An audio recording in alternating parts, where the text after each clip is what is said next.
Call to order the regular meeting of the Dickinson City Commission for Tuesday, October 7th, 2025.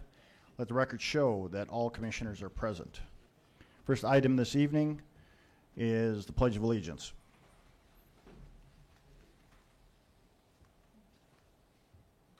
I pledge allegiance to the flag of the United States of America and to the republic for which it stands, one nation, under God, indivisible, with liberty and justice for all.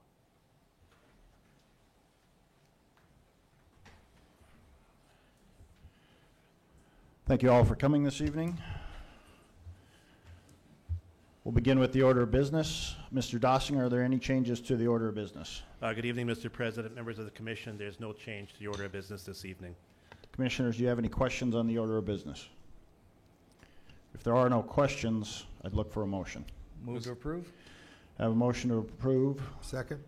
With a second. Any further discussion on the order of business? Hearing none, all in favor state aye. Aye. Opposed, same sign. Motion carries. Move into consent agenda. Are there any items on the consent agenda that the Commission wishes to discuss? If there's no discussion or questions on the consent agenda, I'd look for a motion. Mr. President, I move to approve. Motion to approve by Commissioner Bear. Second. Second by Commissioner Riddle. Any further discussion? Hearing none, we'll vote. Dr. Bear. Aye. Mr. Riddle. Aye. Mr. Frederick. Aye. Mr. Murphy. Aye. Chair votes aye. Motion carries. Moving into administration and finance, our first item this evening is our library board appointment, and this will be handled by Deputy City Administrator Carlson. Thank you, President Decker and Commissioners. So just a little bit background before we get into this. On September 10th, 2025, the Dickinson Area Public Library Board met for their monthly meeting, and Mr. Luke Hurt resigned from his term on the board due to medical reasons, leaving a vacant board position. The library board had just held interviews in July for new board members using the scoring system. So with that, the library board voted to nominate the next candidate in line, which is Susan Josephson, to fill the vacant position as a one-year term. Susan has been a resident for 12 years, and I would like Susan, she's in the audience, to come up to the podium and introduce herself and let you know why she's interested in serving on the library board. Good afternoon, everyone. Good afternoon. I'm Good Susan afternoon. Josephson, and I've applied for the library board, I think, twice. So I was sad when I wasn't elected this time, but now I'm really happy.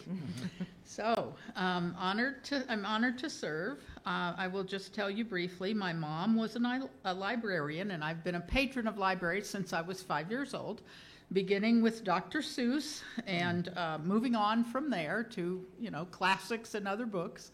One of the first things I did when I came to Dickinson was check out the library, join the book club, start going to the Christmas party and volunteering lightly with that.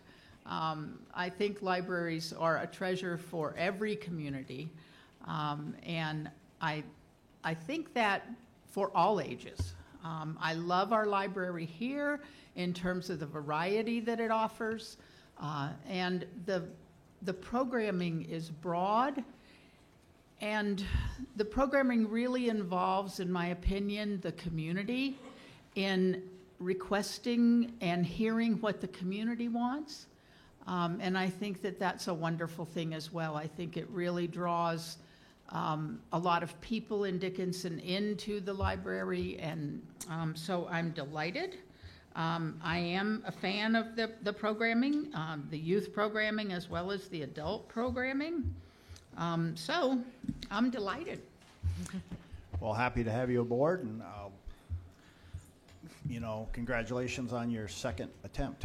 So, Yes. Welcome aboard. welcome aboard. Thank Guess you. I'll see you tomorrow night. Oh, good. Okay, Yes. hopefully. So with that, Commissioners, the library board is recommending approval of Susan Josephson to fulfill the vacant board position for a one-year term. All right, thank you, Mrs. Carlson. If there are no more questions or comments, I'd look for a motion to... Mr. President, I move to approve. We have a motion to approve Mrs. Josephson, Second. second. Any further discussion? All in favor state aye. Aye. Opposed, same sign. Motion carries. Thank you. Thank you. Next up, we have a proclamation. It is Fire Prevention Week. Did anybody from the fire department want to come up before I read the proclamation, or there you go. Good afternoon, President, Commissioners. Mark with the Fire Department. Just a proclamation. This is our standard weekly nationwide Fire Prevention Week. We've done this proclamation for years. We've already been in the schools for a couple days, but with commission meetings, how it worked out, it seemed pretty good timing actually to have it on this week. So just have that proclamation for your review. All right, thank you. Had a pretty good turnout for the community breakfast on Sunday. We sure did. It was quite a few. I don't know what our final number is, well over 500-600 as far as I know. So it's quite a That was few. a good turnout Wonderful. on a blustery day too. It was a little windy, a little cold. So- May have affected our numbers a little bit, but Yeah. Always no, good that event. was good. It was good. I appreciate everything you guys do. So I'll Thank you. proceed with Fire Prevention Week 2025. Whereas the City of Dickinson is committed to ensuring the safety and security of all those living in Dickinson and visiting. And whereas the fire remains a serious public safety concern, both locally and nationally, and the presence of lithium-ion batteries in many household devices introduces unique fire risks. And whereas most of the electronics used in homes daily, including smartphones, tablets, laptops, power tools, e-bikes, e-scooters, and toys, are powered by lithium-ion batteries, which, if misused, damaged, or improperly charged, can overheat, start a fire, or explode.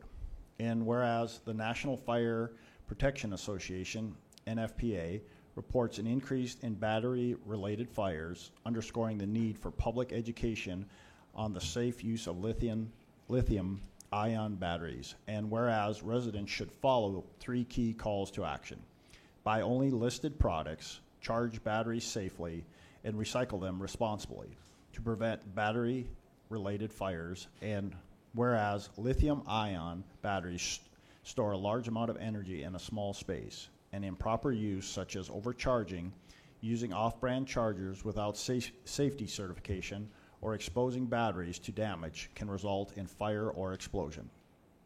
And whereas the proper disposal and recycling of lithium-ion batteries help prevent environmental hazards and reduce fire risks in the home and the community. And whereas the City of Dickinson first responders are dedicated to reducing the occurrence of fires through prevention, safety education, community outreach. And whereas the 2025 Fire Prevention Week theme, Charge into Fire Safety, lithium-ion batteries in your home, serves to remind us of the importance of using, charging, and recycling lithium-ion batteries safely to reduce the risk of fires in homes and communities.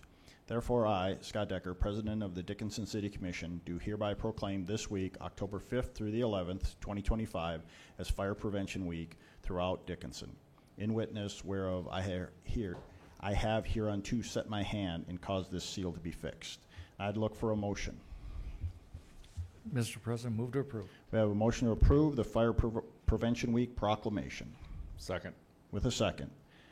All in favor state aye. Aye. Opposed, same sign. Get that over to Mr.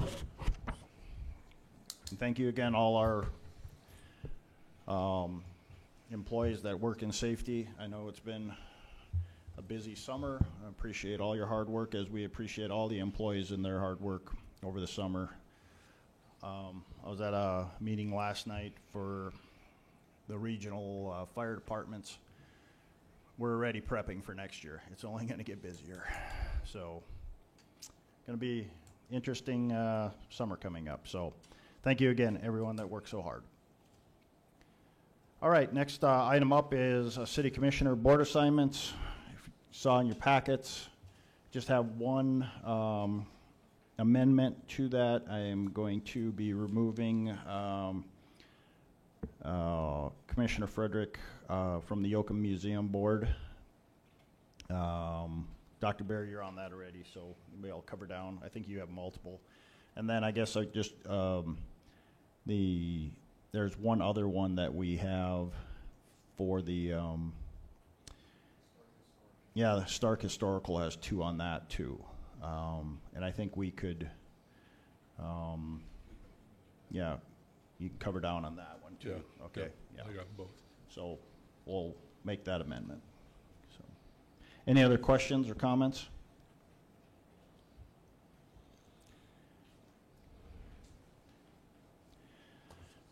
If not, then we'll go ahead and look for a motion. Mr. President, I move to approve. We have a motion to approve by Commissioner Bear, Second. second by Commissioner Murphy. Any further discussion? Hearing none, we'll vote. Dr. Bear, Aye. Mr. Murphy, Aye. Mr. Frederick, Aye. Mr. Riddle. Aye. Chair votes aye, motion carries. We'll move into the 2026 proposed budget, and this will be presented by Deputy Finance Director Greenwood. Welcome. Good evening, Mayor Decker and Commissioners. This is the second reading of the 2026 proposed budget. There have been no comments or changes brought forward since the first reading. Thank you, Ms. Greenwood. You have further comments, or? No, basically everything is the same. I was just going to go through the slides Okay, again. go ahead. Again, these are our general fund expenditures totaling $29,699,210, which is a 7.78% increase over last year.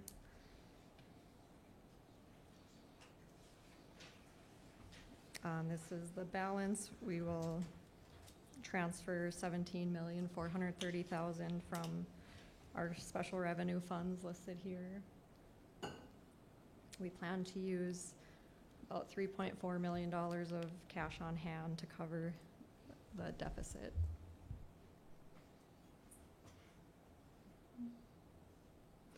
This is the summary of all of our city funds, which has an increase of 8.36%. The major expenditures here in the 1% sales tax category include the library, museum, and airport expansions.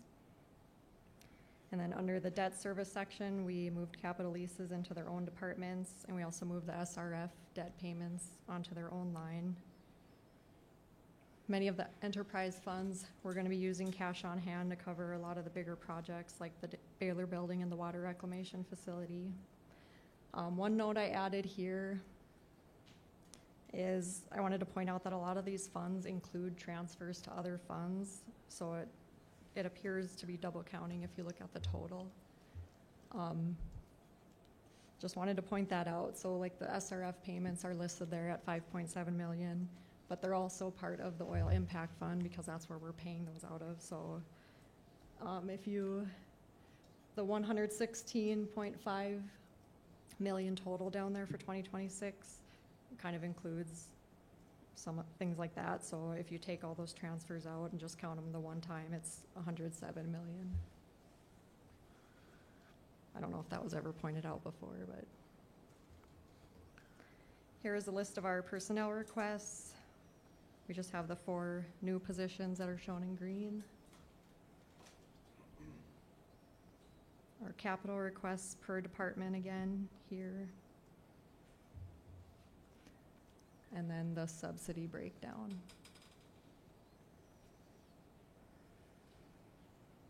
Are there any questions from the first reading or this reading? Commissioners, any questions on the proposed 2026 budget?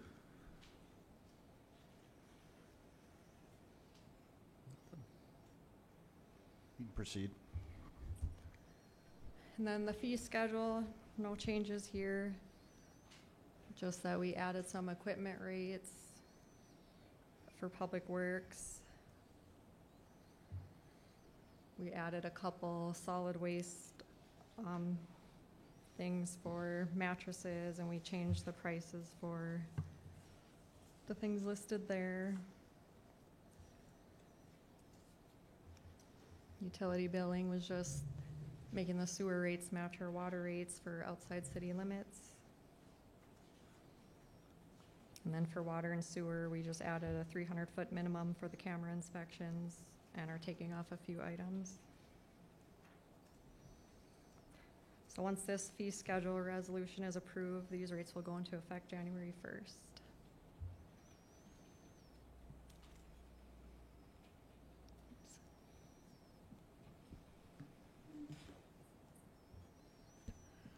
Thank you, Ms. Greenwood. Any questions? This is the second reading of ordinance 1830. Commissioners, any questions for Ms. Greenwood or city staff on the proposed 2026 budget? Just a comment, I'd just like to thank all the staff and Katie, your hard work on the budget this year. It was a good process and went really smooth. So appreciate all that. Thank you. I agree. So anyone else? Comments, questions? Not, I'd look for a motion. Mr. President, I move to approve. Motion to approve by Commissioner Murphy, Second? second by Commissioner Frederick. Any further discussion or questions on ordinance 1830, the 2026 proposed budget? Hearing none, we'll vote. Mr. Murphy, Aye. Mr. Frederick, Aye. Dr. Bear, Aye. Mr. Riddle. Aye. Chair votes aye, motion carries. Thank you. There's also the fee resolution. Oh, thank you for the reminder. So that would be resolution, it should be 42, 2025. Any questions on the fee schedule? Not, I'd look for a motion on the fee schedule. Mr. President, I move to approve. Motion to approve by Commissioner Bear, Second. second by Commissioner Riddle. Any further discussion on 42-2025, the fee schedule amendment? Hearing none, we'll vote. Dr. Bear. Aye. Mr. Riddle. Aye. Mr. Frederick. Aye. Mr. Murphy. Aye. Chair votes aye, motion carries. Thank you. Thank you. Let's see what time, okay. Our next item up, we have the Dickinson Theodore Roosevelt Regional Airport budget. Presenting will be Airport Manager Brown. Welcome. All right, good afternoon, Kelly Brown, the Dickinson Airport. Commissioners, in front of you should have your packet. There's 2 pages in there. The expense summary page and the income summary pages. Any big amount differences from last year to this year are noted on the right-hand column. Nothing particularly attention grabbing in that column. Most of the increases were directly due to increases in services. Nothing really stands out in increased funding for any of those cost centers, so pretty straightforward. We have a total expense projected at $1,536,900 and an income projected at $1,555,030 for a difference of $18,130. The budget every year has gotten tighter and tighter. This year is probably the tightest budget that I've worked with in the 11 years that I've been here. That $18,000 difference is pretty slim margin. We looked at the budget very keenly this past year because we know that our funds are precious and few, and we didn't want to see an increase in the amount that the taxpayers are paying towards the airport. So we kept a keen eye on those bottom numbers and no big increases from last year. So if anybody's have any questions, I'd happy to answer. Commissioners, any questions for Mr. Braun?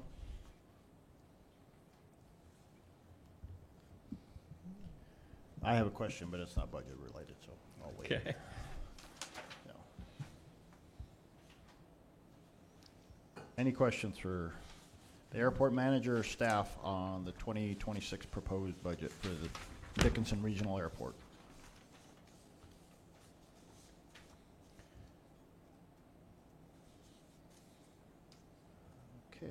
this would be a resolution, right?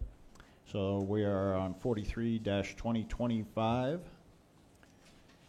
There are no questions or comments on the proposed 2026 budget for the Dickinson Theodore Roosevelt Regional Airport.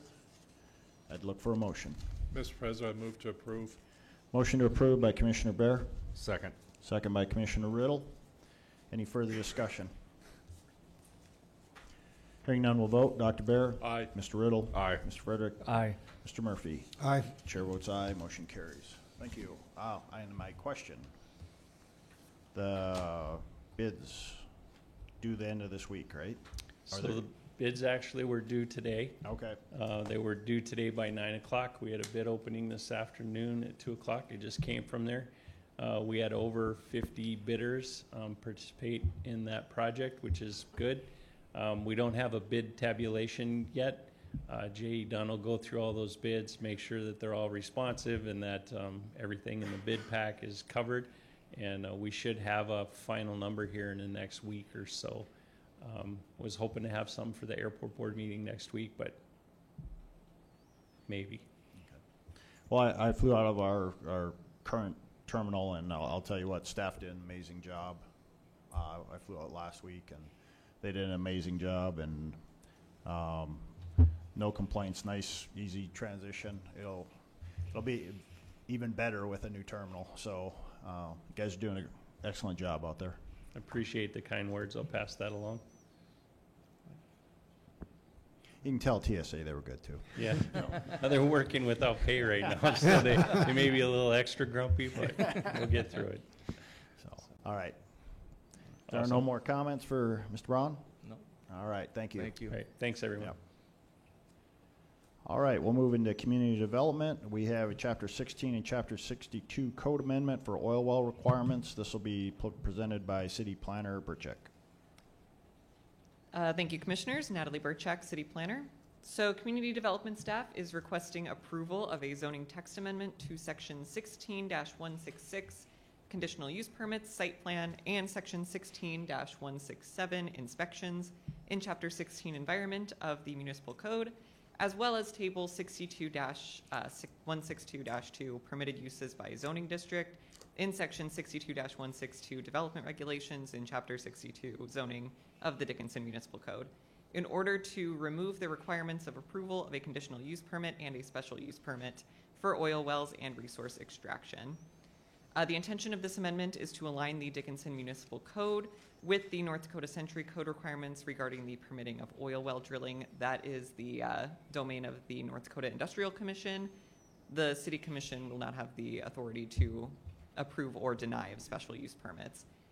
Instead, that process will be a public hearing in front of City Commission by the applicant looking to drill an oil well, where the City Commission is able to put in place any requirements that they would like to see, and those get passed into the Industrial Commission for when their permit is approved or denied. This is the second reading of this text amendment. We have received no public comments regarding this amendment, and staff would recommend approval. Thank you, Ms. Burchek. Any questions for Ms. Burchek or city staff on Ordinance 1831, the text amendment to Chapter 16 and Chapter 62? If there are no questions or concerns, comments, I'd look for a motion. Mr. President, I move to approve. We have a motion approved by Commissioner Murphy, Second. second by Commissioner Frederick. Any further discussion? Hearing none, we'll vote. Mr. Murphy, Aye. Mr. Frederick, Aye. Dr. Bear, Aye. Mr. Riddle. Aye. Chair votes aye. Motion carries. Thank you. Thank you. Our next item, we have a Bartlett and West East Water Tank Coating QA/QC, and this will be presented by Senior Engineer Keller. Mr. President, Commissioners, for your consideration is a master service agreement and task order with Bartlett and West Engineering to provide, the task order is to provide design specifications and a quality assurance, quality control plan, and bidding assistance for the removal of the existing interior coating and installation of a new coating in the east water tank. Bartlett and West was selected through a competitive RFP process. The firm's experience on similar projects for the Southwest Water Authority and having key personnel located in state are the standout evaluation criteria for their selection. This task order is for $30,000 on a T&M basis with a not-to-exceed clause. The master service agreement and task order were reviewed by the city attorney. The project will be funded through GPT, and the city engineering staff recommends approval. I'm here for any questions. Thank you, Mr. Keller. This is task order number 1. Agreement with Bartlett and West to provide engineering on the recoding of our water tower. So, commissioners, any questions for Mr. Keller or staff? If there are no questions, I'd look for a motion. Mr. President, move to approve. We have a motion to approve by Commissioner Riddle, Second. second by Commissioner Bear. Any further discussion? Hearing none, we'll vote. Mr. Riddle? Aye. Dr. Bear? Aye. Mr. Frederick? Aye. Mr. Murphy? Aye. Chair votes aye. Motion carries. Thank you. Thank you, Mr. Keller. Now we have a downtown drainage system task order to Apex Engineering, and this will be presented by Engineer and Community Development Director Sklochik. Good evening, Mr. President, Commissioners. For your consideration is a task order with Apex Engineering Group Incorporated to perform engineering services for project number 2025-21. That's the downtown drainage improvements project for a time and materials amount as specified in the task order, which is $206,500. City attorney has reviewed this task order and which would fall under the Apex Engineering Group master service agreement. This is included in the 2025 capital improvement project budget for the engineering scope, and this is intended to be paid out of the stormwater fund as cash on hand. Some scope of work items included in this task order: project management, quality control, quality assurance, watershed modeling, alternative analysis and preliminary engineering report, and then a GIS shapefile deliverable to the city with any updates to our stormwater network. If errors are found, we're going to make sure that we have all of our storm sewer televised within this entire drainage basin. Anything that's identified as changes or things that don't match what we have, they'll deliver that shapefile to us. Some key attributes for this project: utilizing the storm sewer outlet system information that we gathered throughout the winter and spring of 2025, where ultimately it's always been viewed that there's only one stormwater outlet pipe that goes under the railroad tracks, where in fact, based on our investigation and ultimately some excavation work that we had done, we know that there is now 2 pipes going out. One is being anticipated right now that's being underutilized, so it could be a real attribute in the future. And then ultimately the intent of the project is to define some concept opportunities for improving the downtown drainage system so that we could reduce maybe the frequency and intensity of the downtown flooding, which would also then include frequency intensity of the flooding in the underpass. So with that being said, city engineering staff recommends approval. Thank you, Mr. Sklochik. Any questions on task order 2025-5 with Apex Engineering for the downtown drainage improvement project? If there are no questions, I'd look for a motion. Mr. President, I move to approve. Motion to approve by Commissioner Murphy, Second. second by Commissioner Riddle. Any further discussion? Any questions? Hearing none, we'll vote. Mr. Murphy? Aye. Mr. Riddle? Aye. Mr. Frederick? Aye. Dr. Bear? Aye. Chair votes aye. Motion carries. It is 5 o'clock. We'll move into public hearing. Public hearing, our first public hearing will be the Transportation Master Plan and Comprehensive Plan presentation. This will be presented by City Planner Burchek and KLJ representative. Welcome. Thank you, Commissioners. Natalie Burchak, City Planner. So the city, since about late 2023, has been working with KLJ to get some updates on our transportation master plan and our comprehensive plan. These were originally done in 2013. We believe that these updates better reflect where exactly the city has gone in the last about 15 years and where we're kind of looking to go moving forward. So KLJ is here to present a little bit more about this document, and then we're looking just to have the document approved and accepted by the commission after this presentation. But now I will pass it over to Wade with KLJ. Thank you, Natalie. Thank you, President Decker, members of the commission. Appreciate the opportunity to provide an update tonight. I know a few of you have participated in the process throughout, but I did want to make sure this evening that we did go back through some of the key points within the plan. It's a large plan. I know the commission has had it for a couple of weeks. I think some key takeaways, certainly some positive growth trends going forward for the city of Dickinson. I think one of the things that is important to recognize about the plan is there's a lot of maintenance and preservation. Certainly the city has had some very explosive growth, particularly between 2010 and 2020. There's a lot of hard work that was done to catch up with some of the infrastructure pieces, and what this plan does is kind of put a cap on that and make sure that you're now able to keep up with some of the state of good repair pieces, because it recognizes there's some significant investment that's currently in place throughout the system.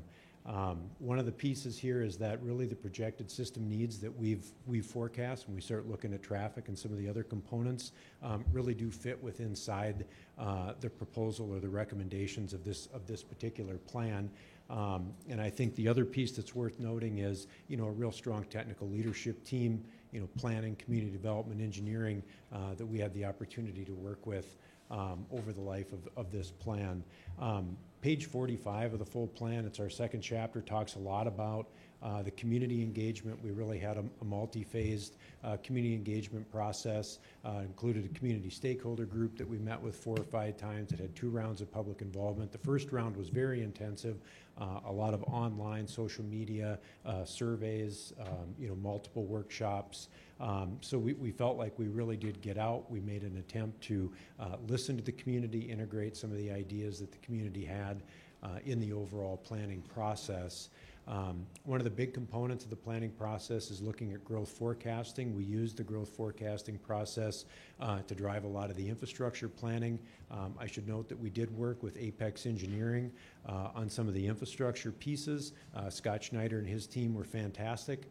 But one of the pieces that we do early in the planning process is look at growth forecasting. Certainly a little bit of a more modest growth trend, but still a positive growth trend that this plan puts in place. The last plan was adopted in 2013, right in the middle of a pretty significant economic burst. We feel like this is a growth trend that certainly will serve the city well, at least over the next 5 to 8 years as this plan gets implemented. But we looked at that. Chapter 4 provides a lot of the background in terms of some of the growth forecasting that's been done to support this particular transportation and master plan. Part of the growth forecasting was trying to make sure we were making good use of the infrastructure that was in the ground. We worked closely with the project management team as well with Apex Engineering to try to get a good understanding of, where is their infrastructure in the ground today? Where can we take advantage of some of the investments the city has already made? Where areas where we could make investments in future land use where maybe some of the infrastructure was there, and where are the areas that would be a little bit more costly? So we called this sort of our stoplight analysis that we did earlier in the process to try to take a look at, how do we maybe start, filling in some of those areas that were either platted where the infrastructure got to during the latter part of the last decade. And so that's what we did. We really tried to make use of some of the acres that have infrastructure first, getting to some of those areas that might be more expensive, more expensive in the long run as you get closer to the end of the planning horizon. Part of that was working with Natalie and the planning group to try to make sure we took a look at the urban service area. You know, working with staff, you know, that was the urban service area was adopted with the 2013 plan.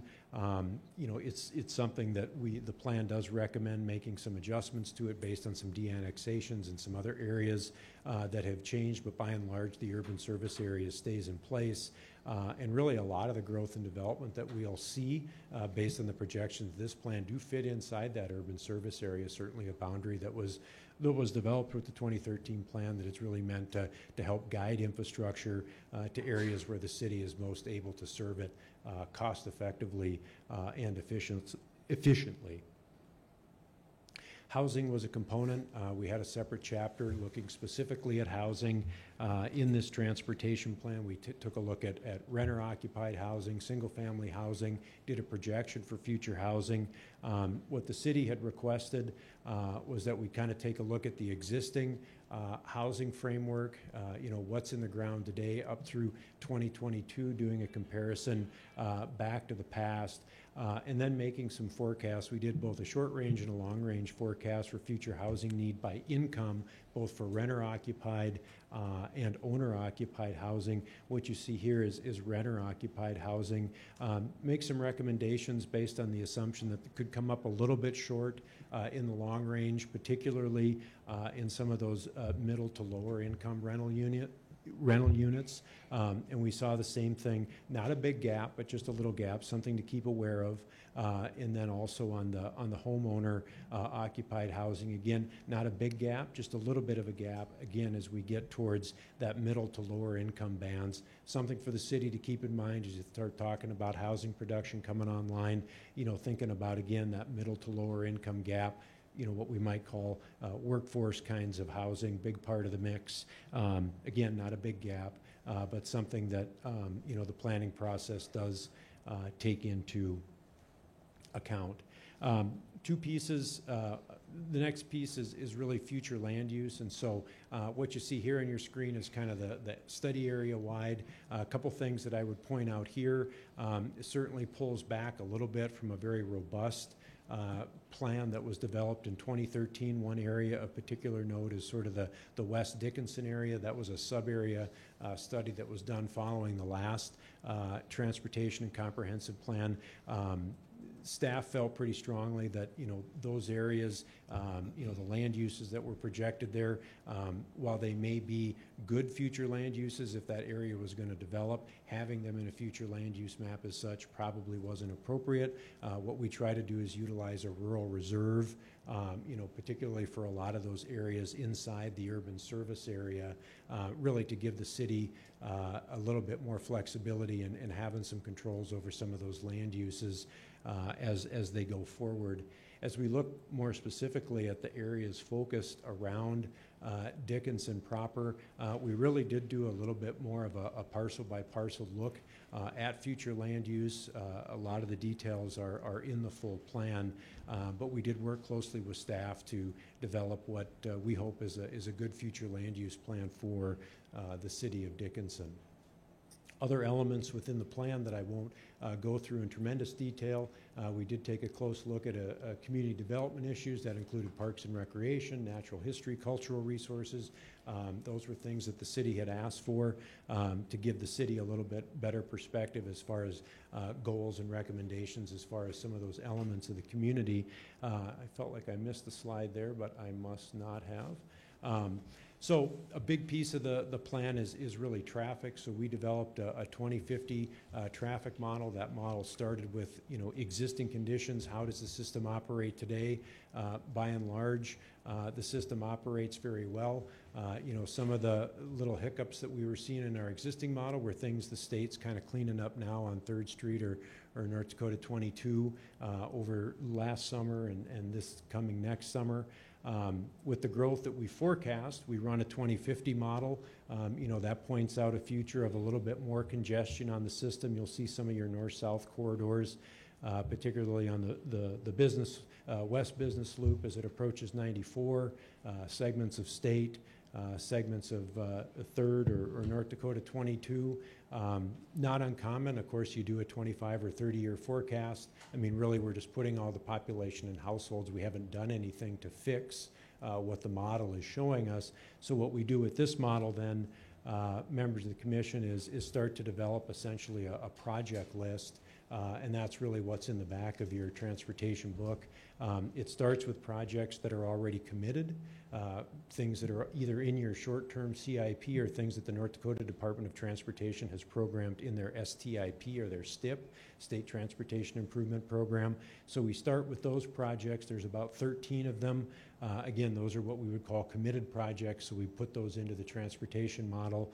But really, the heavy lifting really comes from, starting to look at the whole system. So we identified north of 50 projects that would be used to improve the system that we've developed the forecast model for. So that's 14 short-range projects, 20 medium-range projects, and then 19 long-range projects. So 66 total projects. 13, of course, are already imminent or anticipated to be happening very shortly.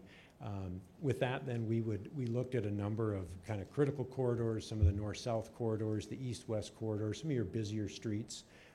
Try to take a look at maybe some more specific recommendations. And really what that allowed us to do is two things. We looked at your existing projects that were in your capital improvement program. That's the program that Josh develops every year, and then sort of went line by line, developed some specific recommendations to either enhance or augment those projects we are already going to be investing some money. So that's sort of the first tranche of projects. The second tranche of projects would be new projects. These were things that we went into our 2050 model. We looked at the crash data and really developed more of a detailed modeling approach to come up with these particular projects. So in total, again, 66 projects, 13 are program, 53 are what we would call short, medium, or long-range projects, kind of round out the transportation plan.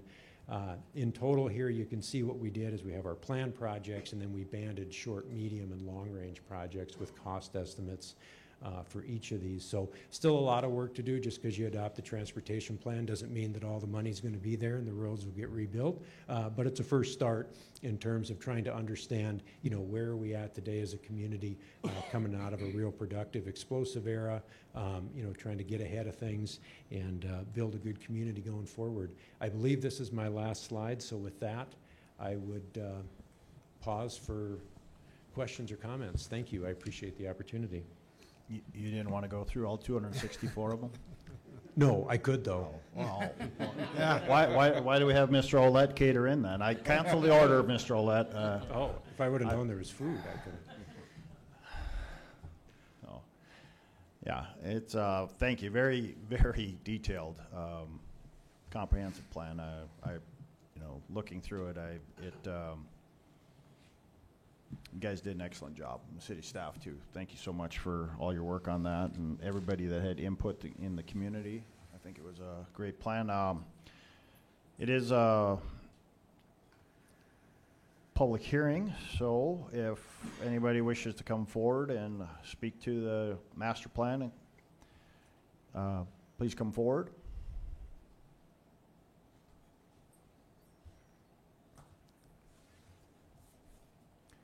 Anyone wish to speak to the transportation master plan and the comprehensive plan? Anyone from the public? Seeing no one from the public has any questions or comments, I'll close the public hearing. Commissioners, is there any further questions for city staff or member or representative from KLJ? Oh, all right. We'll move into our second public hearing is a rezoning request for the Stockert First rezone. This will be presented by City Planner Burchek. Good evening, Commissioners. Natalie Burchek, City Planner. So the applicant is requesting the approval of a zoning map amendment from low-density residential, or R1, to general commercial, or GC, for Lot 3 of Block 2 of the Stockert's First Edition subdivision, located within the City of Dickinson's extraterritorial zone. So the purpose of this rezoning is to conform with the zoning pattern of the properties located to the west prior to replatting the property into one cohesive lot. The Associated Stockert 3rd Edition Preliminary Major Subdivision Plat, which is listed as PLP-003-2025, was previously heard and approved at the August 13th, 2025 Planning and Zoning Commission meeting. At this time, city staff has received no public comments regarding this project. I'm present to answer any questions that you guys might have, and staff would recommend approval of this rezoning, subject to, or contingent upon the approval of the Stockert's 3rd Edition subdivision. Thank you, Ms. Burchek. Any questions for city staff before I open up the public hearing?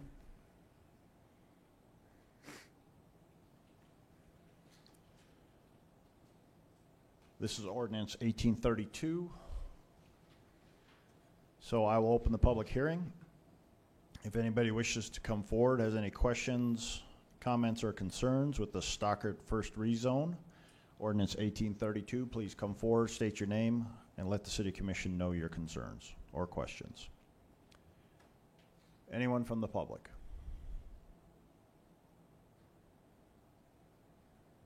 Anyone from the public have any concerns on Stockert first rezone? Seeing no one has any comments, questions, or concerns, I'll close the public hearing. Commissioners, do you have any further questions on this Stockert first rezone? This is ordinance 1832. If there are no questions, I'd look for a motion. Mr. President, I move to approve. I have a motion to approve by Commissioner Bear. Second. Second by Commissioner Murphy. Any further discussion or questions, Commissioners? Hearing none, we'll vote. Dr. Bear? Aye. Mr. Murphy? Aye. Mr. Frederick? Aye. Mr. Riddle? Aye. Chair votes aye. Motion carries. Thank you. Next, we have a public hearing for Chapter 52 zoning text amendment, lot modification requirements. This will be presented by City Planner Burchek. Thank you, Commissioners. Natalie Burchak, City Planner. So Community Development staff is requesting approval of a zoning text amendment to Section 52-1 definitions and Section 52-4 procedure in Chapter 52 subdivisions of the Dickinson Municipal Code to include requirements that implement a maximum lot size for lot combinations for the administrative lot modification process, prevents the administrative lot modification process from being utilized in conjunction with a rezone request, and requires the city planner's signature for any lot modification. The intent of this amendment is to prevent the administrative lot modification process from significantly altering the characteristics of surrounding areas while circumventing the typical subdivision process and the public hearing that comes along with that. So as you can see up on the board, this adds to the definition of a lot combination. In residential zoning districts, the new lot area that a lot combination would be creating may not meet or exceed 17,000 square feet for high-density residential or R3 zoning district, 1 acre for the low-density and medium-density residential or R1 and R2 zoning districts, or the mobile home or MH zoning district, or meet or exceed 10 acres in the rural residential zoning district. And then for a limited commercial zoning district, the new lot area may not meet or exceed 12,000 square feet. And then also adds that the subject lot must not have been rezoned within the past 1 year. The purpose of this requirement for the rezone is to avoid somebody, again, using these in lieu of a minor or major subdivision by just requesting an administrative lot combination at the same time as a zoning rezoning request. And then the same change would be put for the lot splits with not being rezoned within the past year. And then the change to 52-4 procedure. At the end, it just states that the irregular plat must be signed by the city planner and city engineer or designees prior to recording. Currently, it only requires the city engineer signature. This just requires both of those positions to sign off.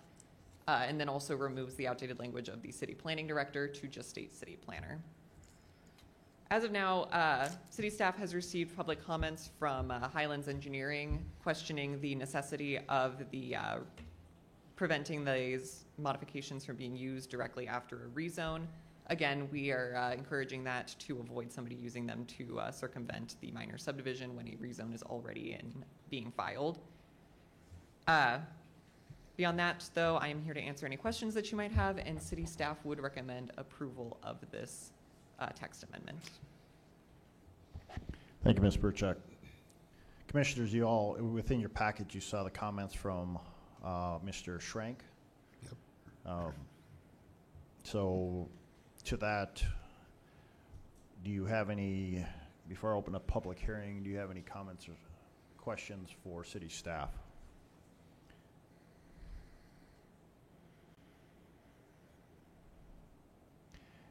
And you feel the 1 year will prevent this avoidance? I guess I was a little confused reading through his comments, because most of this stuff is going to be handled administratively right now. So, yeah, these lot modifications get handled administratively. What we're trying to avoid is somebody doing that and not requiring a public hearing when they're, say, rezoning a property from R1 to R2 in order to implement duplexes. They could theoretically bring that rezone request in front of Planning and Zoning and City Commission and say, no, we're just rezoning it for no reason, and kind of not telling the full picture that the purpose of the rezone is to be a duplex or to be a single family attached. This kind of requires whoever is applying to make it as transparent as possible that if they're changing a zoning district for the purpose of replatting it for a different use, it's clear immediately what that replat is going to look like. This was heard in front of Planning and Zoning. You guys heard of this change? Any major concerns from the Planning and Zoning Board? No major concerns that I can recall, but I mean, just reading through this, the year thing, I mean, he makes some good points here. I'm trying to understand what the year thing has to do. Again, I mean, if we are okay combining it after a year, like he says, why are we not able to combine it right away? At least the intention behind it is just to prevent this process from being kind of abused. Saying, though, that we can't accept them for anything that's been Give me a rezoned is scenario. impossible. That scenario of R1 to R2 is the main concern, because that's going to fundamentally change the density of that district, but it only required a rezone, whereas, again, you can have an applicant say, okay, I'm just rezoning it to R2, but I'm not going to change it into a single-family attached, and then they can just administratively change it. So there was no public comments, no residents nearby have the chance to comment on that change. Whereas this requirement would require both that subdivision and the rezone to go up at the same time.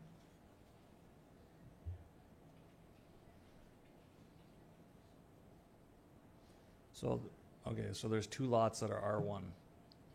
He wants to make them this developer wants to make them R2.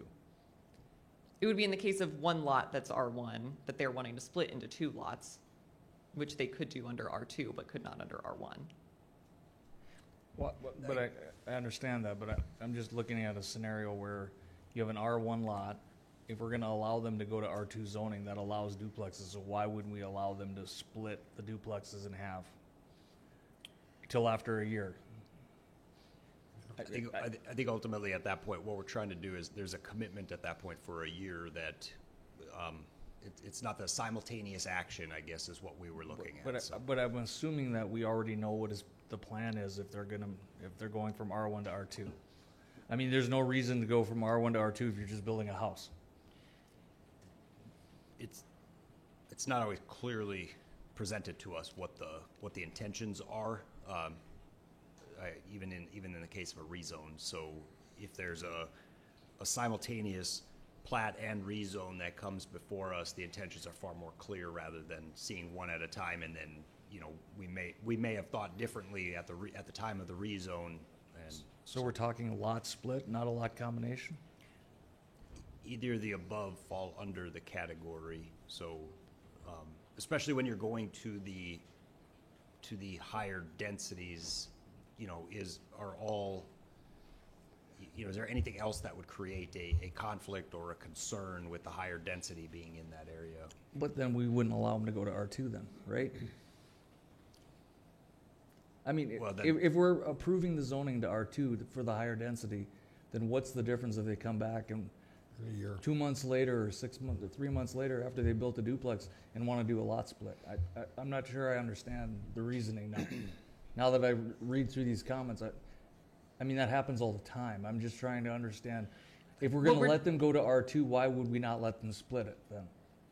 I think our intention was we were trying to show that transparency to the Planning and Zoning Commission and then ultimately the City Commission so that they're aware also of what is intended for that. The change is that it would go from an administrative lot modification to an actual minor subdivision that would have a public hearing as well, so that planning and zoning gets the whole picture instead of just the rezoning request, where maybe they are trying to do duplex, maybe they're not. It's kind So of they up for do a interpretation. duplex with a condo association and put 2 units there and not split it, we're okay with it? But if they split it, we're not okay with it? It just doesn't make any sense to me. It's not that we're not okay with it, it's that we're trying to make sure that the whole picture is going in front of planning and zoning at the same But I mean, if time. they're going to R2, they could put a fourplex on there and not split it. So that's where I'm trying to understand. They could build a fourplex on R2 and not split it. But if they build a duplex and want to split the lots, so you have 2 separate parcels, that's a problem? I don't get that process. Again, ultimately, our intent was to show transparency to both the Planning and Zoning Commission and then the City Commission with But- what the development application But that is. transparency would have to come at the zoning time. Because if we're allowing them to go from R1 to R2, we're basically telling them, people, you can build a fourplex here. If the lot size is accommodating, yes, that, you know, Well, if it's that's sufficient right. and, That- you know. So that's the transparency. Changing the zoning this is what can happen. Yeah, I mean, ultimately, if that is the recommendation from the commission to remove that one sentence or that one statement, I guess that. So the biggest that thing certainly- is the 1 year. Well, yeah, I mean, that's the part I just don't understand. And why they would have to do a whole minor subdivision just to split off, do a lot split? I mean, you still have to do the drawings. I mean, it just. Yep, there's a slight time increase to this where administratively, assuming that they submit a complete application in their first round or have very minor comments, yes, I understand that can be done in the matter of a couple weeks and you have a filed plat in the courthouse. In the case of a minor subdivision, you're probably talking more along that 2+ month range. So yes, there's a time attribute. But the fact is that if you're submitting a rezone as well, then you already have to go through that 2 or 3 month process. This just means that you're bringing everything forward at the same time. Yeah, so. I'm fine with it. I just don't understand the year thing. Yeah, again, our intent was to show the transparency, but if that's something that the commission doesn't necessarily desire or doesn't see a need for, that's certainly your call on that, so.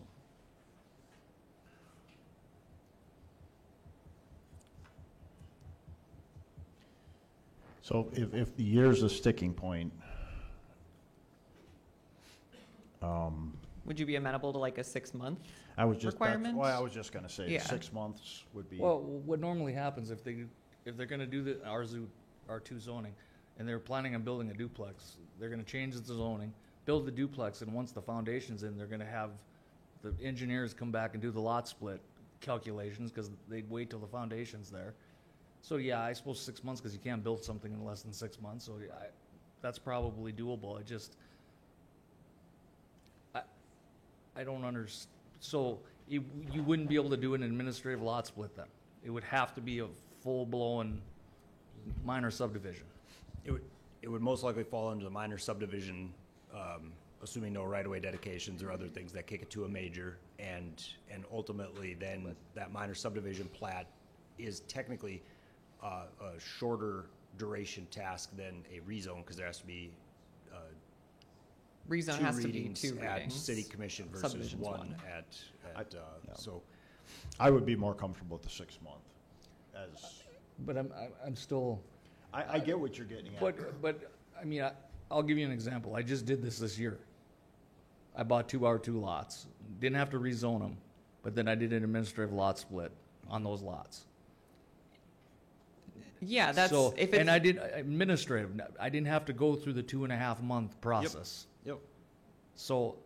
And it was probably I done think in that's a just few weeks, right? Well, yeah, that's and a couple $1,000s compared to $10,000. Depending upon. I mean, normally, I don't think that there's quite that big of a jump from one to the next, but. Well, if you're going to 2 meetings, to have representation at 2 meetings, you got plans drawing, Yeah, it's gonna be 2,000 to 10,000, or 8,000, let's say. I don't understand the process, why that process needs to happen. Though with the representation, again, it's a meeting that they already have to attend because they're doing the rezone. With something like yours where it's been zoned as R2 for an extended period of time, yeah, the lot split is fine. What we're just trying to avoid is having a situation where, again, somebody can be rezoning something and kind of pull the rug out from the commission and say that they're doing one thing, and then after the rezone gets approved, then they say, actually, we wanted to do this whole time. But if we approve the rezone, they could technically build a fourplex there, and we have no say in it. I mean, technically, based on the allowable uses, if they submit their building permit for something else, yes, once it's zoned, then. But they would need a 16,000 square foot lot Yeah, if for that's that. accommodating, then it So would it's a be little bit sufficient, clearer so. when you can do that as opposed to a duplex where it's only 8,000. Or 8,000 to go down to a single family attached. I guess I would be more comfortable with 6 months. I think that would allow for, so, I don't know how the rest of the commission feels. Well, I mean, his comments here, it'll take close to 4 months to combine the lots under a minor plat process. I mean, you gotta realize that that's a pre-application meeting.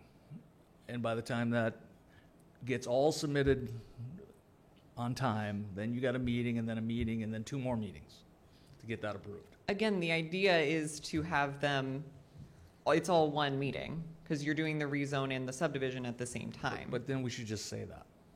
That's what we're trying to get developers to do, is to just say what they're doing.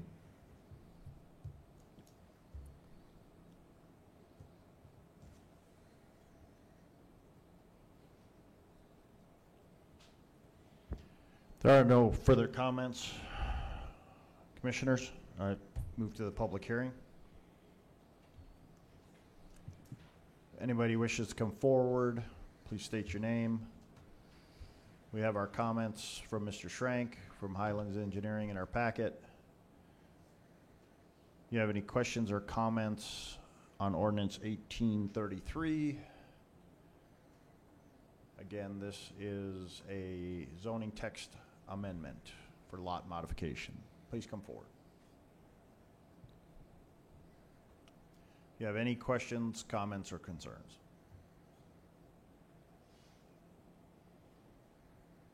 Anyone with any comments, questions, or concerns? Seeing no one has any comments, questions, or concerns, I'll close the public hearing. Commissioners, any further comments or questions? I guess the only thing that I would like to see is that we amend it to 6 months, if that's commission goes with. If not, we can leave it at the 1 year. One more, I just have one more question. Do we have a lot of this happening? That, I mean, We've had quite a few this year where people have submitted rezones and lot modifications at the same time. well, then we would know, right?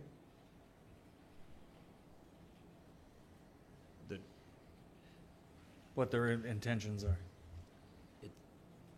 That does sometimes change from the time that they rezone to the time we get it in, but yeah, it's not always clear because that isn't part of the discussion. If it's just simply intended to be a lot modification, then you know, in the pre-app meeting, in the pre-app letter, then we'll likely just say, you know, work through the lot modification process, and you know, we don't have any information on what exactly that lot split or lot combination or whatever that may be until after we receive the document. So does this work the other way? They're going from R3 to R2? Work the other way. So they're going down Down in zoning. zoning restriction.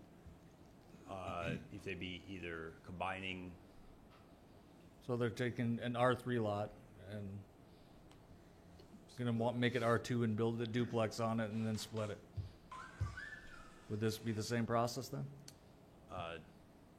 just looking through the text based on the 1 year.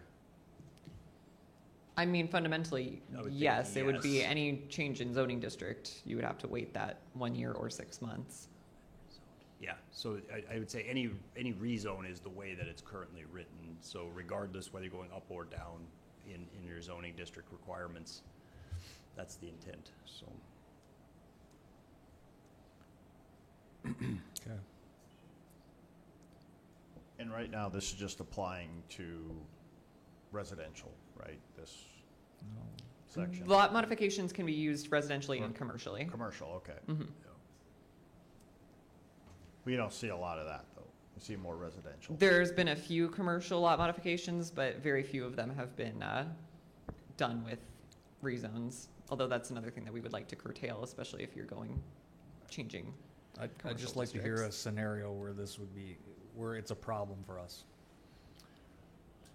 Where it's ultimately a problem, I guess, again, our intent was more so focused on trying to provide that transparency to the Planning and Zoning Commission, to the City Commission. So again, if the intent is from this commission that this is not needed or this is not in the best interest, then ultimately we can But I mean, present that for as us being transparent, that must mean that we feel that we're deceiving somebody or not being upfront with this process to the neighbors, or that's what I'm looking for, that scenario. looking for that scenario. Well, I mean, in the case, we have had circumstances where, and I can't necessarily think of a case specifically to a lot modification, but where a rezone occurred and then later on circumstances led to there was a certain type of development intended, and then the end outcome was not the same. And so, I mean, when we're just trying to think about, we're trying to, make sure that we're protecting the public, those adjacent property owners, as well as make sure that there is some form of transparency back to the Planning and Zoning Commission and the City Commission when these types of applications come forward, being that the process was ultimately on the subdivision side shorter than the rezone side. That was our intent. But again, there's always that opportunity. If you do not want to see letter D in there, that's always can be removed. I've had a couple residents also calling whenever rezones go in, questioning whether or not this change in rezone is going to make the land nearby their property go up or down in density, is an actual worry. And it's, again, something where we can say yes or no based on a minor subdivision that you have the opportunity to speak to, as opposed to an administrative lot split where you're kind of out of luck. Well, I understand that, but we already are notifying them on the rezone. That part hasn't changed. I just don't understand the splitting part. Yeah, Or combining part. That's the part I don't understand. What's going to be the difference? I'm trying to look for a scenario where this would be, if somebody comes in to rezone from R1 to R2, everybody's notified that the rezone, and this is what they can do on R2. You have a time then to say, well, I don't want a fourplex next to me. Okay, so then if it goes through, where does the splitting or combining cause issue? That's the part I'm trying to understand. Yeah, I think ultimately, again, we were going for transparency, and if Section D is not desired to be in this, I would recommend that as part of the motion then, so. Well, I'm not opposed to going in. I just want a good reason why. Our intent was ultimately to build that transparency. That was our intent. We didn't want there to be something that ultimately somebody tries to, ultimately rezone, and then they kind of skate around kind of the gray areas of, say, a allowable use or something like that, and come in afterwards with, or even then afterwards go for a variance on some lot line width or something like that, and then get this plat approved or something. So there's a handful of different scenarios that could occur.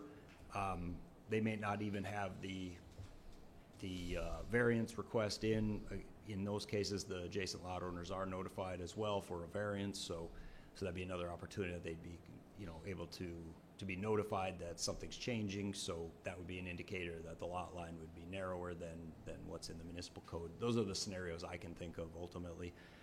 So there are notifications to those adjacent lot owners. I was going to say, in those scenarios, they're all notified, because that's got to come through planning, correct? It would come through planning for the rezone. It would come through the Board of Adjustments for any kind of a variance, so. But they are notified. They are notified. Yeah, the situation where they would not be notified would be lot modifications. Okay, any other comments, commissioners? Like I said, I'm with D, I am fine with amending that to 6 months. Okay, Any we can certainly make that commissioners, change. any other comments? Any input?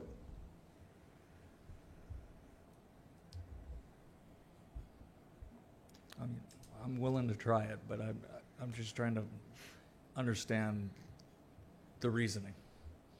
Okay. Maybe you can sit me down and explain it to me, because I still don't understand exactly what the reason is. The intent was transparency, Commissioner Frederick. That was fundamentally the intent. That was everything. We're not trying to hide anything. We're not trying to, make things more complicated. We're not trying to add costs. We are just simply trying to be transparent. That's all we're doing. So. Okay. Okay. So, and again, there's always that opportunity. If you want to make a motion for scratching letter D out of there, that's fine too. That's your call. So this was just something that we were doing as trying to build transparency. All right, so I think we've kicked this dead horse down the aisle. So, I'll make a motion and change it to 6 months, item D. We'll give it a try. we have a motion from Commissioner Frederick with amended to 6 months.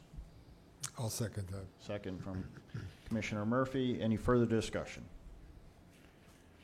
Hearing none, we'll vote. Mr. Frederick? Aye. Mr. Murphy? Aye. Dr. Bear? Aye. Mr. Riddle? Aye. Chair votes aye. Thank you. All right, Ms. Burchik, we have a public hearing for a zoning text amendment for vehicle storage and auto services. Thank you, Commissioners. Natalie Burchak, City Planner. So, Community Development staff is requesting approval of a zoning text amendment to Section 62-10 definitions, Table 62-162-2 permitted uses by zoning district, in Section 62-162 development regulations, and Section 62-462 commercial uses in Chapter 62 zoning of the Dickinson Municipal Code, in order to clarify the classification and design standards of outdoor storage and vehicle storage in relation to the auto services use. So the intention behind this amendment is to clearly define the standards that the City of Dickinson has been utilizing regarding vehicles related to the auto services use.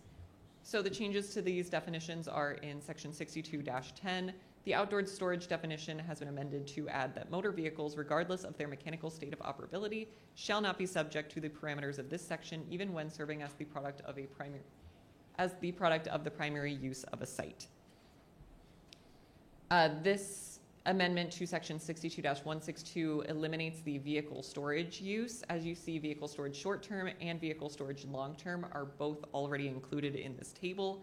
Adding vehicle storage that can be a special use permit use in GC and a permitted use in LI does nothing but complicate what exactly is permitted in which zoning districts.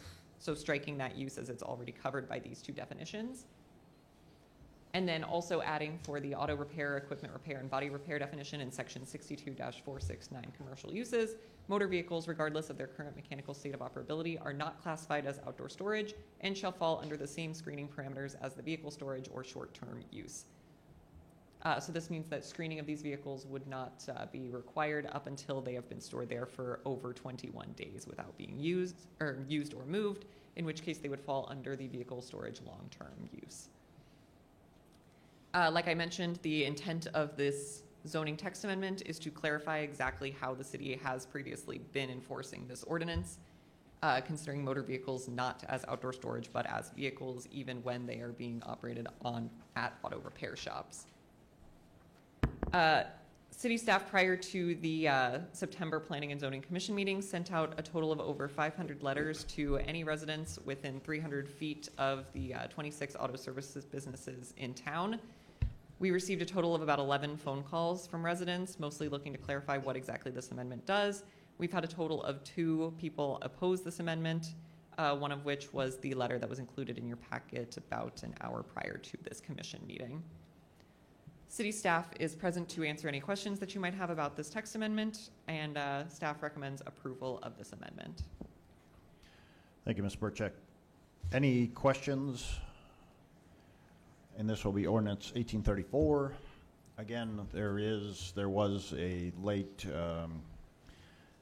entry here of individuals opposing, which is one of the 2 that. Yeah, the other one attended planning and zoning and kind of Right. worked out the issues Right. there. It was more personal.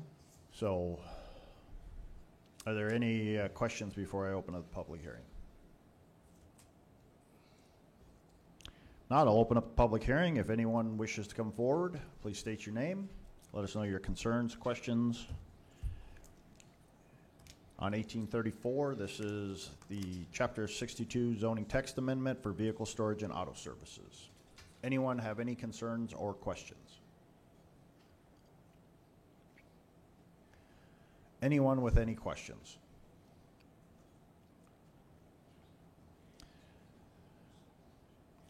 I'll close the public hearing with taking into consideration of the letter that was sent to us. Commissioners have that. Commission, do you have any further comments or questions for city staff?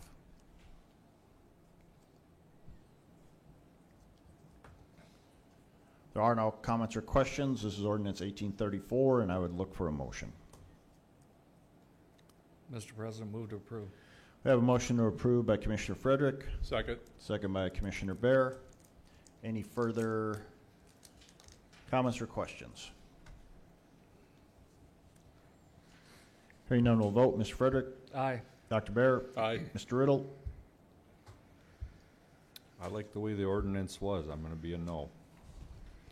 Mr. Murphy? Aye. And chair votes aye. Motion carries. Thank you. Thank you.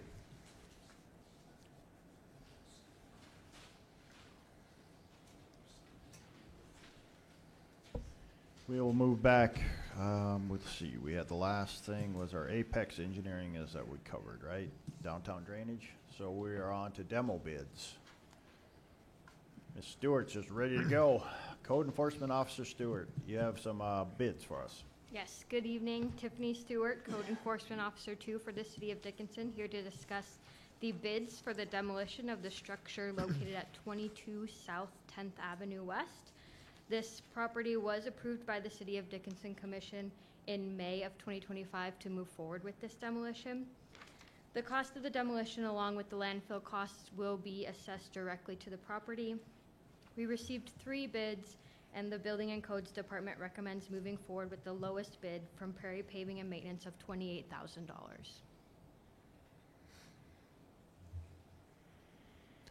Thank you, Ms. Stewart. Any questions on the bids?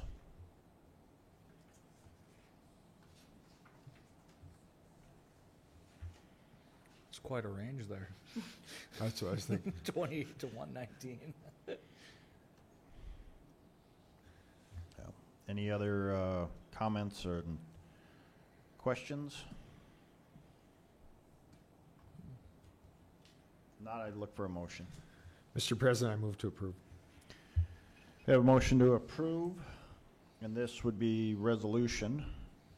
I'm trying to check my 45. Yeah. Am I correct? 45. Resolution 45-2025. And that motion came from Mr. Murphy, Correct.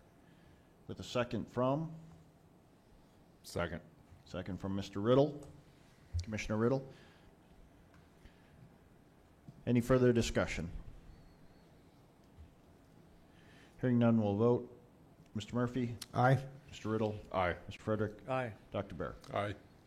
Chair votes aye, motion carries. We have a second demo bid for the 219 Fifth Street East. Ms. Stewart? Correct, yes. So the demolition of 219 Fifth Street East was approved by the City Commission in June of 2025.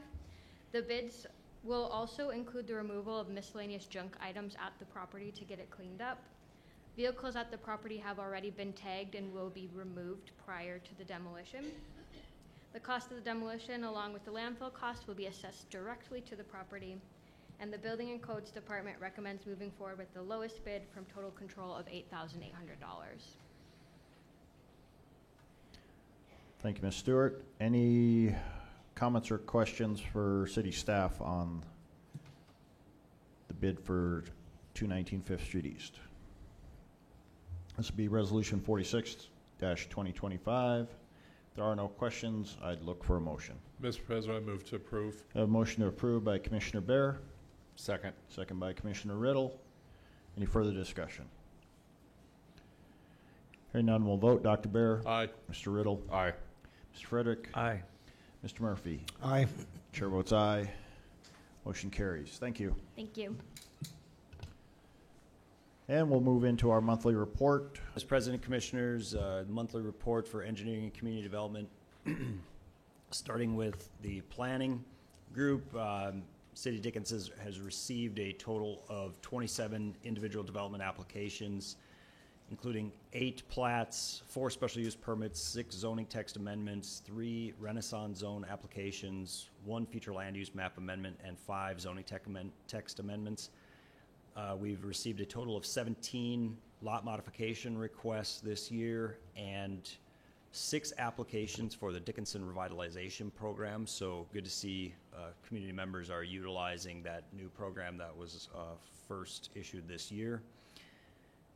In total, we've had 34 development meetings or pre-application meetings. And so as you can see, there's a significant amount of those individual applicants that come in for pre-application meetings that ultimately move their development applications forward through the processes.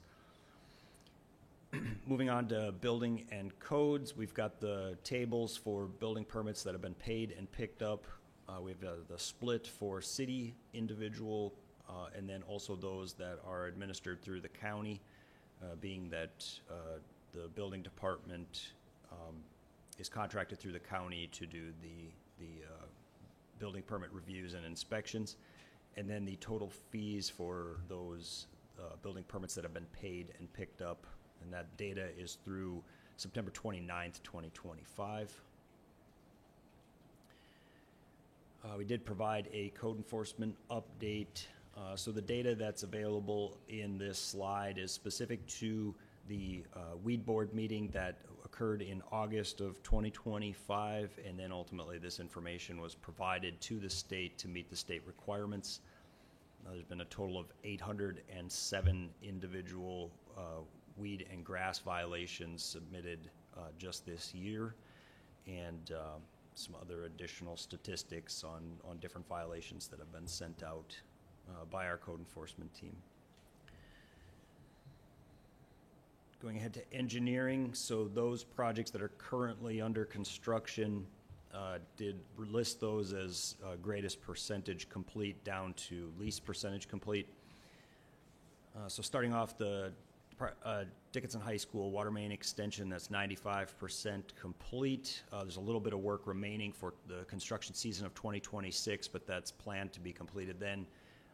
Fire hydrant and a couple other things need to be done once the actual building pods are demoed, either this winter or into next spring. Water main replacement project, they're actually paving right now on that project, and anticipating by the end of this week to be done with the paving, including the mill and overlay. That will ultimately move that project to almost 100%. There are a few lead service lines that they are still working on. Those lead service lines are anticipated to be those from the curb stop to the meter, so we don't anticipate paving impacting, and we'll follow that as we complete the project. Sims, as soon as they get done on the paving towards the end of this week, they'll move the paving crew over to the Sims project and anticipate to have the mainline paving done by Saturday evening. There still will be some intersection work, and then also later on this week we have the sanitary sewer relining crew coming in. They've got a couple days worth of work, but that shouldn't impact the paving crew. Highway 22 traffic signals, we did finally get the actual traffic signal poles in, and they're working diligently to get those intersections completed. That schedule did get pushed a little bit into early November, but ultimately looking to complete that work. 2025 road maintenance project. Right now, we anticipate this project carrying over into the 2026 construction season, just based on weather and a host of different challenges that we've had with the storm sewer install, water main being in the area where we were extending the storm sewer, and those kind of things. We've been in communication with the contractor on minimum expectations prior to any winter shutdown. Good conversation with them on Friday afternoon. So they know clearly what the expectations are. We've been discussing these things over the last probably month and a half, 2 months during our biweekly project meetings, and so the contractor is committed to getting the project done. Depending upon weather, they're committed to get as much resources as possible pulled off of projects as they complete other ones and get them into town as quick as they can. But right now, basically waiting on a few other projects getting done, and then ultimately will be hinged on the weather. So we do have a requirement in there that any pavement cuts that are currently open, they have to be paved in before winter, as well as a host of other what we call priority 1 areas that the pavement's in bad condition and those kind of things. So that all has to be done, even if that pavement is done out of spec. So if it's too cold to be paving, they still have to pave it in at a minimum of 2 inches. And then if it's out of spec, then in the spring, they'll have to pull it out at their cost and replace that. So we do want the pavement to be fully back in. But by the end of this week, we should have the storm sewer 100% complete. The water main was completed late last week into early this week, and then ultimately moving ahead on that project. The North Industry Street and Storm project, storm sewer is complete. Had a little bit more of the demo type work on the frontage road. That is complete. The cement stabilization crew is scheduled for Monday to arrive in town and start that work. We anticipate 3 to 4 days of work on that, and then only another 2 to 3 days worth of work to spread the aggregate base material. And so pretty short duration on that one, but working diligently to get that project complete. And water reclamation facility final clarifiers, working through getting the final drawings for those clarifier arms, and as soon as we get that back, final reviews on that and everything else, they do anticipate to complete that sometime this winter, hoping that there's a bit of a warm-up somewhere in the winter for about a week, and then we can get those installed. Library expansion has started and making good progress. And then ultimately our 2025 lead service line replacements. So those are about there's 28, 29 lead service lines that were identified to be curb stop to meter throughout a kind of a variety of areas throughout town. That crew, we've been kind of back and forth in communications. They've had a series of delays on other projects and everything else. That crew is supposed to be freeing up soon here and coming into town. They ultimately supplied some information, requested a slight extension to that project deadline, and ultimately they think that they only have about 2 weeks of work anyways for that project. So as soon as that crew gets into town, hopefully they can get that work done very quickly and knock off a number of those lead service lines off our list. With that, I guess I'll pause for just a second if there's any feedback, questions, comments, anything like that. So that Schnagel area is going to come together quickly? Yeah, we are working diligently with the contractor. There was a series of delays and some challenges with that storm sewer install, and so we are hoping that we can get a pretty significant workforce in here soon. We do have a grading crew coming in. The big hinge is the paving crew, and we don't want to get started on something, mill a bunch of pavement or something like that without having the right temperatures to actually make it a successful project. So we're monitoring weather closely and daytime temperatures and everything else. So. Any other comments for Mr. Sklodczyk? All right, thank you. Jumping ahead to the next slide. So a number of projects in engineering. Did also sort those by percentage complete.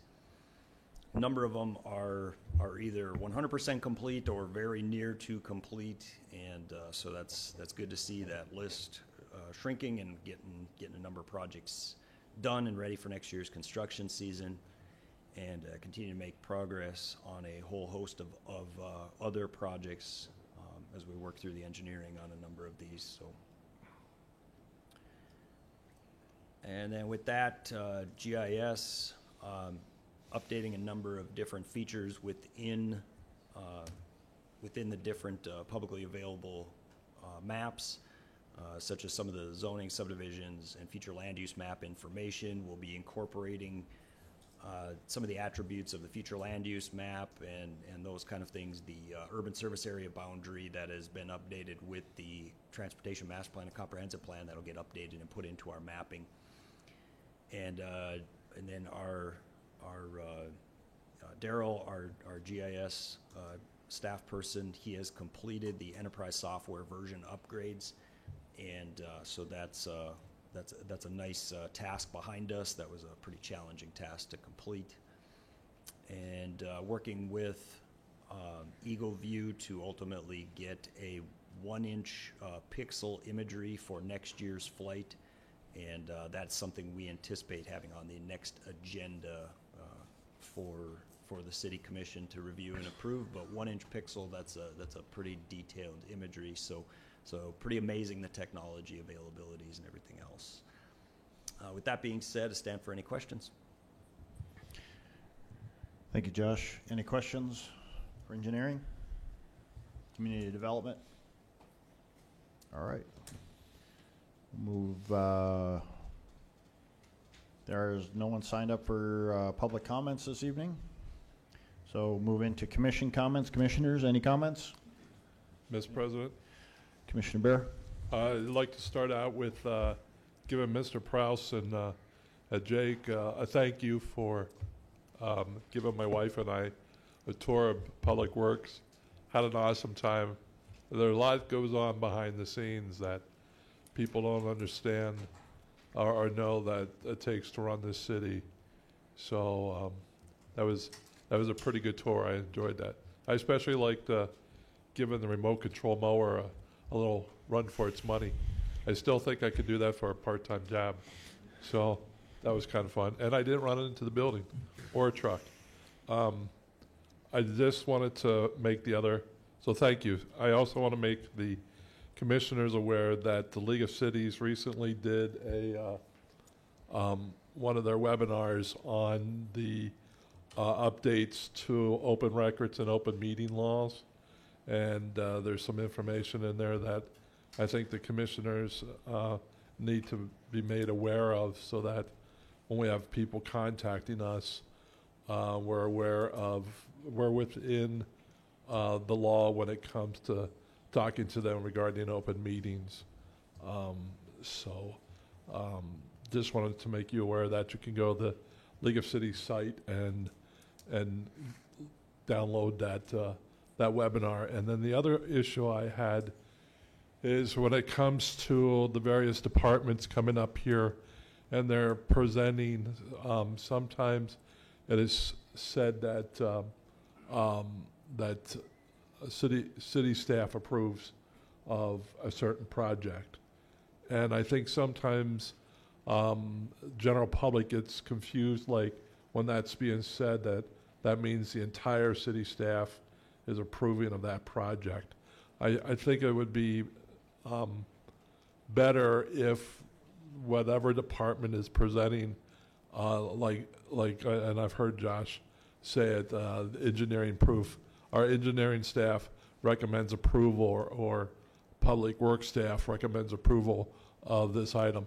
I think if each department would say that it is their staff instead of the entire city staff, it would help cut down on some of the confusion that the public gets whenever they hear that, and knowing that it's not the entire city, it's not Mr. Dossinger, and it's not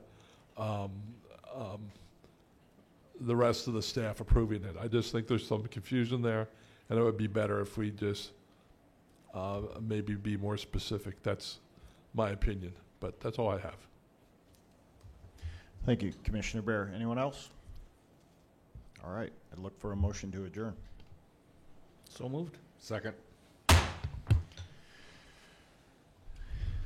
We are adjourned.